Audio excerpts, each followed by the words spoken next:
महासमुंद जिला में राष्ट्रीय राजमार्ग क्रमांक 53 में तोरला पड़ाव के पास अज्ञात वाहन की ठोकर से सड़क में बैठे मवेशी मन में से 4 मवेशी के मौत के मामला सामने आया है।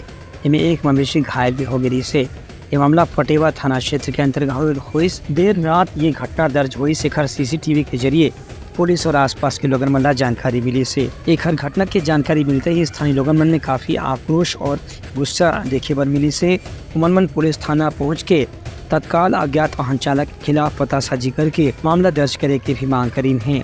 दूसर कोती किसान मन के कहना है कि मवेशी मन के मौत में जो वाहन चालक बेकार ढंग से गाड़ी चलाते इसे ओखर भी परीक्षण करके गाड़ी ला जब्त करे जाए और आरोपी ला जेल भेजे जाए। फिलहाल पुलिस सीसीटीवी फुटेज के जरिए गाड़ी के पतासाजी करे के प्रयास करे थे, जिकर से आरोपी वाहन चालक के खिलाफ मामला दर्ज करके जांच शुरू करे जा सके। ब्यूरो रिपोर्ट होतलंघा न्यूज़।